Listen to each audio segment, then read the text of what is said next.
ममता बनर्जी गुंडागर्दी से वोट लेती हैं, धमकी देते हैं उनके गुंडे जाकर कि तुम्हें वोट देना है तृणमूल कांग्रेस को, यदि तुम नहीं दोगे तो तुम्हारे घरों को जला दिया जाएगा, महिलाओं के साथ अपमानजनक व्यवहार किया जाएगा। ममता बनर्जी मुसलमानों के बीच जाकर ये कह रही है, तुमको अल्लाह की कसम एक भी काफिर को जीतने मत देना, इन काफिरों को हराना है।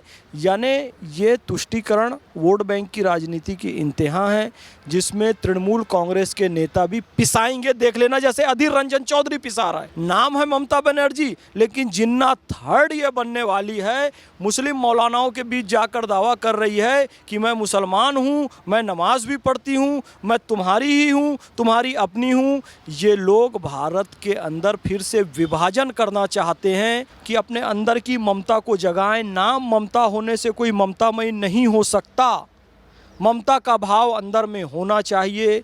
तो ममता बनर्जी उसको जगाएं, वहाँ की महिलाओं को कष्ट में हैं, उनके कष्ट का निवारण करें। और विजया राहटकर जी जो गई हैं, उन्हें सहयोग करें, उन्हें केंद्र का एजेंट मानकर उनके साथ असहयोग करना बंद करें। सचमुच आपके हृदय में महिलाओं के लिए यदि ममता है तो उनके दुख तकलीफ़ कष्ट को समझिए, ये मेरा निवेदन है। बाबा साहब अम्बेडकर को श्रद्धांजलि देने का सबसे अच्छा तरीका उनके संविधान के 356 अनुच्छेद का प्रयोग किया जाए, वहाँ पर राष्ट्रपति शासन लगाया जाए। नमस्कार, स्वागत है आपका प्यारा हिंदुस्तान पर। मैं हूँ आपके साथ शेरिन। पश्चिम बंगाल में लगातार हिंदुओं के ऊपर हो रही हिंसा पर अब सुप्रीम कोर्ट में लग चुकी है याचिका। एक सुनवाई आज है सुप्रीम कोर्ट में, तो कल भी होने वाली है राष्ट्रपति शासन को लेकर सुनवाई। तो वहीं दूसरी तरफ ममता बनर्जी ने लिखा पत्र और कहा कि आज पश्चिम बंगाल में इस हिंसा के लिए जिम्मेदार है बीजेपी और आरएसएस, और इसी के साथ उन्होंने बांग्लादेश का किया है जिक्र। इसी पूरे मामले पर विस्तार से बात करते हैं। हमारे साथ मौजूद है फैज खान जी, और सर से हम ये भी सवाल करेंगे कि आखिरकार ममता बनर्जी जो वक्फ को लेकर हर मंच से बोलती हैं कि हम पश्चिम बंगाल में इसे लागू नहीं होने देंगी, पर वहीं दूसरी तरफ जब हिंदुओं के ऊपर लगातार हिंसा हो रही है, उन्हें घर से निकाला जा रहा है, पर इस पर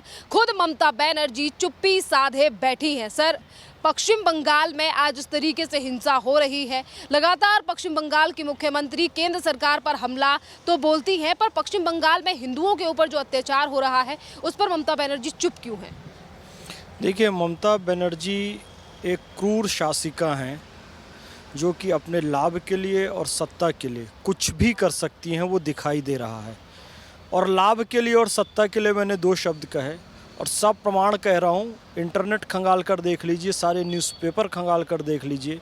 लाभ के लिए इस कदर गिर सकती हैं कि लंदन के एक 5 स्टार होटल में ममता बनर्जी, उनके पत्रकार चांदी का चम्मच चोरी करते हुए पकड़े गए थे। सीसीटीवी कैमरे में रिकॉर्ड है। भारत की इंटरनेशनल बेइज्जती की उस समय के दुनिया भर के तमाम न्यूज़पेपर में छपा, आज भी गूगल करके देख लीजिए। इतने लालची कि चांदी का चम्मच तक चुरा लेते हैं और सत्ता के लिए कुछ भी कर सकते हैं। उसका प्रमाण ये है कि ये वही लोग हैं जिन पर अत्याचार हो रहा है, जिन्होंने ममता बनर्जी को वोट नहीं किया। ये बात इतिहास है, उठाकर देख लीजिए। ममता बनर्जी गुंडागर्दी से वोट लेती हैं, धमकी देते हैं उनके गुंडे जाकर कि तुम्हें वोट देना है तृणमूल कांग्रेस को, यदि तुम नहीं दोगे तो तुम्हारे घरों को जला दिया जाएगा, महिलाओं के साथ अपमानजनक व्यवहार किया जाएगा, बच्चों को मारा जाएगा। और वो करते भी हैं जो यहाँ पर दिखाई दे रहा है। यानी कि ममता बनर्जी सत्ता के लिए किसी भी हद तक जा सकती हैं। तो वो क्या कह रही हैं जी, इसमें संघ का हाथ है, इसमें बीजेपी का हाथ है। और निकृष्ट बात ये है कि वो ये भी कह रही हैं कि इसमें बीएसएफ का हाथ है। शर्म से डूब मरना चाहिए। इस तरीके से आपने हालात पश्चिम बंगाल के हालातों को लेकर जिक्र किया है, और ममता बनर्जी पर को क्या कहेंगे कि पश्चिम बंगाल में राष्ट्रपति शासन लगना कितना अनिवार्य लगता है? देखिए, मैं यही कह रहा हूँ कि बेशर्मी की इंतहा ये है कि कम्युनिस्ट पार्टी की सरकार रही, ममता बनर्जी की सरकार रही, बीजेपी की सरकार कभी रही नहीं। दोषी बीजेपी है, दोषी संघ है, और बेशर्मी की सारी इंतहा पार करते हुए दोषी बीएसएफ को बता दिया गया है।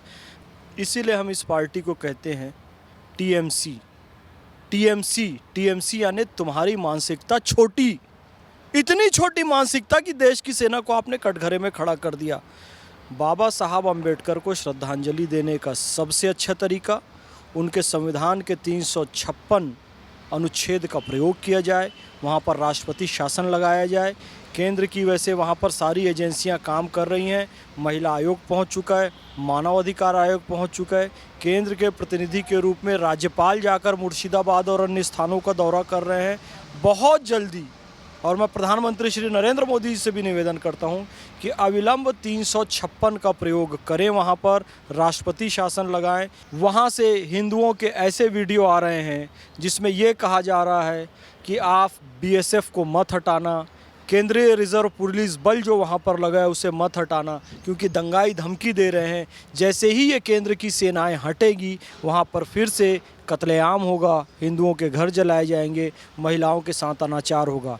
एक महिला का वीडियो मैंने देखा, वो ये कह रही है कि कुछ दंगाइयों ने उसके पति का अपहरण कर लिया। अब कह रहे हैं कि तुम अपनी चूड़ियाँ तोड़ो, अपना सिंदूर पोंछो और हमारे साथ चलो, तब तुम्हारे पति को छोड़ेंगे, मिलने तब भी नहीं देंगे, तब छोड़ा जाएगा यदि महिला उनके सामने समर्पण कर दे।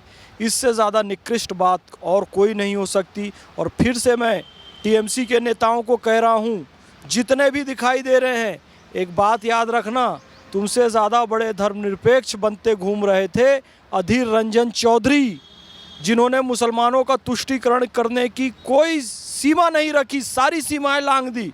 लेकिन जैसे ही ममता बनर्जी यूसुफ पठान को लेकर आई, वहाँ के सारे लोगों ने 5 बार के सांसद अधीर रंजन चौधरी को वोट नहीं दिया, यूसुफ पठान को वोट दे दिया।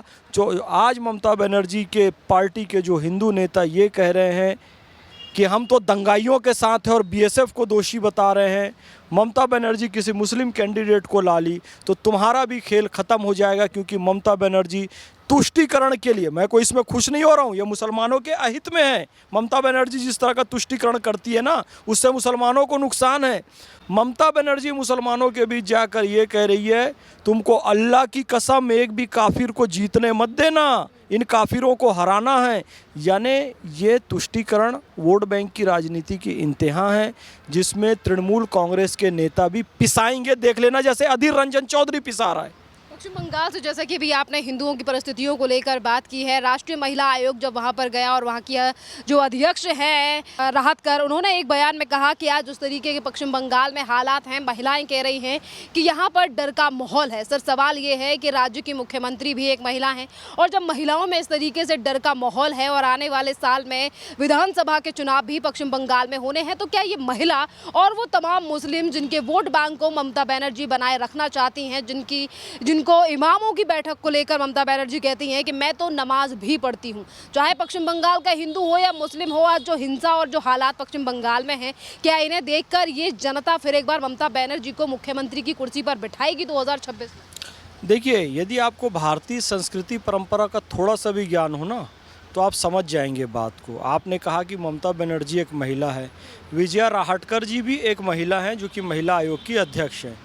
हमारी परंपरा में शबरी माता भी एक महिला है, यशोदा माता भी एक महिला हैं, कौशल्या माता भी एक महिला हैं। लेकिन याद रखिए, शूर्पणखा भी एक महिला है, ताड़का भी एक महिला है। भारतीय सनातन शास्त्रों में, भारतीय परंपरा में बता दिया गया है कि महिला माँ का स्वरूप भी हो सकती है, और उसका विकृत रूप हो तो वो आतंकवादी भी हो सकती है, वो पुरुषों को वर्गलाने के लिए शूर्पणखा भी बन सकती है। तो ममता, अब उसका उदाहरण हमने वर्तमान काल में भी देखा है, किसका मैं नाम नहीं लूँगा क्योंकि फिर हल्ला मच जाएगा, आप उससे कैसे तुलना कर रहे हो, इसलिए मैं केवल शूर्पणखा तक आकर रुक गया हूँ, ताड़का तक आकर रुक गया हूँ। उसका स्वरूप आपको देखने मिलेगा। आप कह रहे हैं ममता बनर्जी महिला है, जो महिलाओं का वीडियो आ रहा है अनाचार का, अत्याचार का, उसको देखकर आपके अंदर का मातृत्व नहीं जाग रहा है, तो फिर तो आप शूर्पणखा और ताड़का की श्रेणी की महिला हुई। फिर आपका सम्मान कैसे किया जा सकता है? फिर तो आपके बारे में अपमानजनक बात यदि कोई कह रहा है और ताड़का से जोड़ रहा है तो ठीक ही कर रहा है। तो ममता बनर्जी को फिर से कहता हूँ कि अपने अंदर की ममता को जगाएं। नाम ममता होने से कोई ममतामयी नहीं हो सकता। ममता का भाव अंदर में होना चाहिए। तो ममता बनर्जी उसको जगाएं, वहाँ की महिलाओं को कष्ट में हैं, उनके कष्ट का निवारण करें। और विजया राहटकर जी जो गई हैं, उन्हें सहयोग करें, उन्हें केंद्र का एजेंट मानकर उनके साथ असहयोग करना बंद करें। सचमुच आपके हृदय में महिलाओं के लिए यदि ममता है तो उनके दुख तकलीफ़ कष्ट को समझिए, ये मेरा निवेदन है। सर, एक तरफ जिस तरीके से वो इमामों के साथ बैठक कर रही हैं, मैं ये सवाल रिपीट कर रही हूँ, और पिछले दिनों भी पश्चिम बंगाल में अवैध बांग्लादेशियों को लेकर कितनी ज़्यादा परेशानी है ये केंद्र भी जानता है, और कई बार ये सवाल भी उठा है। पर आज ममता बनर्जी अपने वोट बैंक को बनाए रखने के लिए ये कहती है कि मैं नमाज भी पढ़ती हूँ। तो क्या मुस्लिम जो वोट बैंक है, जो मुस्लिम समाज है पश्चिम बंगाल का, वो ममता बनर्जी पर भरोसा करेगा? मैं आपको बता रहा हूँ, देखिए, मुसलमानों में शिक्षा की बहुत कमी है। जिन्ना वन हुए, जिनका नाम है मोहम्मद अली जिन्ना, शराब भी पीते थे, बनाया Pakistan. Not Pakistan, the full name of Pakistan is Islamic Republic of Pakistan. Who made the Islamic Republic of Pakistan? Mohammad Ali Jinnah, जो शराब भी पी रहा है, इस्लाम में जो दोनों हराम बताया गया है। And the Jinnah second, who is the Jinnah second? Jinnah द्वितीय कौन है?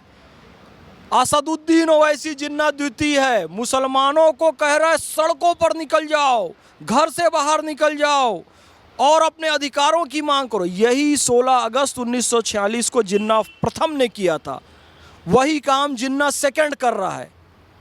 ये दोनों तो कलमा पढ़ने वाले भी थे, मुसलमान भी थे। जिन्ना थर्ड कौन है पता है? जिन्ना तृतीय, ये ममता बनर्जी है। जिन्ना तृतीय, यद्यपि ये कलमा भी नहीं पढ़ती है, ये नमाज भी नहीं पढ़ती है, ये रोज़ा भी नहीं रखती है, ये हज भी नहीं जाती है, कलमा नमाज रोज़ा हज ज़कात कुछ नहीं करती है, नाम है ममता बनर्जी, लेकिन जिन्ना थर्ड ये बनने वाली है। मुस्लिम मौलानाओं के बीच जाकर दावा कर रही है कि मैं मुसलमान हूँ, मैं नमाज भी पढ़ती हूँ, मैं तुम्हारी ही हूँ, तुम्हारी अपनी हूँ। ये लोग भारत के अंदर फिर से विभाजन करना चाहते हैं। राज्य का विभाजन नहीं कि हमको एक अलग राज्य गोरखालैंड चाहिए, ये नहीं। भारत से अलग एक इस्लामिक राष्ट्र की ये लोग मांग कर रहे हैं। असदुद्दीन ओवैसी और ममता बनर्जी जिन्ना सेकंड और थर्ड है। मैं निवेदन करता हूँ पुलिस से भी, सरकार से भी, प्रधानमंत्री जी से भी, इन्हें देशद्रोह के तहत इन पर कानून लगाया जाए, केस लगाया जाए और इन्हें जेलों में डाला जाए, राष्ट्रपति शासन लगाया जाए। क्योंकि ये भारत माता की जय नहीं कहेंगे, ये कहेंगे जय फिलिस्तीन। ये दंगे खुद कराएंगे, दोष लगाएंगे देश की सेना पर, बीएसएफ पर। इन पर अविलंब कार्रवाई की जाए, इनकी सदस्यता समाप्त करके इन्हें जेलों में डाला जाए। सर, जैसे कि अभी आपने फिलिस्तीन का जिक्र किया है, असदुद्दीन ओवैसी से लेकर तमाम राजनीतिक नेताओं ने फिलिस्तीन का मुद्दा संसद भवन से लेकर सोशल मीडिया पर काफ़ी ज़्यादा उठाया, जिसमें काफ़ी राजनीतिक पार्टियां भी शामिल हैं। पर जब बात चाहे पाकिस्तान में हिंदुओं की हो, बांग्लादेश में हिंदुओं की हो या पश्चिम बंगाल में हिंदुओं की हो, तब कोई राजनीतिक पार्टी सामने नहीं। देखो, ओवैसी का आप वीडियो देखिएगा, फिलिस्तीन के मैटर पर प्रधानमंत्री श्री नरेंद्र मोदी जी इंटरवीन करें, वहाँ के लिए बयान दें, वहाँ पर जाकर इजराइल से बात करें, अमेरिका पे दबाव बनाएं। ये कौन कह रहा है? असदुद्दीन ओवैसी कह रहा है। और जैसे ही पूछा गया भैया मुर्शिदाबाद में जो हो रहा है उस पर आपका क्या कहना है, मैं पश्चिम बंगाल सरकार का प्रवक्ता नहीं हूँ, मैं कैसे कह सकता हूँ। तो तेरे अब्बा फिलिस्तीन के प्रवक्ता हैं क्या? फिलिस्तीन में किसी फिलिस्तीनी ने तिरंगा झंडा लहराया क्या? किसी फिलिस्तीनी ने भारत जिंदाबाद कहा क्या? तो तू क्यों फिलिस्तीन जिंदाबाद कह रहा है, फिलिस्तीन की जय कह रहा है, फिलिस्तीन का झंडा लहरा रहा है? अरे वो अरब देशों का मैटर है। सऊदी अरब कुछ नहीं बोल रहा है, ओमान कुछ नहीं बोल रहा है, कतर कुछ नहीं बोल रहा है, बहरीन कुछ नहीं बोल रहा है। तुमको कौन सा कीड़ा काट रहा है? मेरे ये समझ नहीं आ रहा है कि अपने देश के मुर्शिदाबाद के लोगों को छोड़कर, अपने कश्मीर के हिंदू भाइयों को छोड़कर, केरला में जो अत्याचार हो रहा है उसको छोड़कर वो फिलिस्तीन पहुंच जा रहे हो। उसके प्रवक्ता हो तुम, और उसके प्रवक्ता हो तो वहीं पर जाकर बसो। अरे हमको जो फिलिस्तीन की मदद करना है ना, अटल जी से लेकर अब तक बहुत मदद कर दी हमने, तो बांग्लादेश की भी मदद कर दी। लेकिन हमारे अपने देश के लोगों का क्या होगा? जब जला फिलिस्तीन तो हाथ की रोटियां तक पहुंचा दी, और जला बांग्लादेश तो जान की बाजी तक लगा दी। और प्रश्न शेष है गद्दी के इन गद्दारों से, देश जला तो क्या मांगोगे इन भूखे बीमारों से? ये भूखे बीमार भी हैं और गद्दार भी हैं। कोरोना के समय बांग्लादेश को हमने एम्बुलेंस दी, तमाम वैक्सीन दी, उसमें भारत बांग्लादेश का झंडा लगा हुआ है, और अभी बांग्लादेश के लोग उस एम्बुलेंस में से भारतीय झंडे का अपमान कर रहे हैं, उसमें काला रंग पोत रहे हैं, एहसान फरामोश हैं ये बांग्लादेश वाले। और फिलिस्तीन वालों से मैं कहूँगा तुम भी भारत का झंडा लगाओ, कोई यदि वहाँ भारत का झंडा लगाएगा तो हमें फिलिस्तीन का समर्थन करेंगे, पाकिस्तान का विरोध करो, करते हैं क्या वो लोग? नहीं करते हैं। तो ये दोहरा मापदंड बंद होना चाहिए।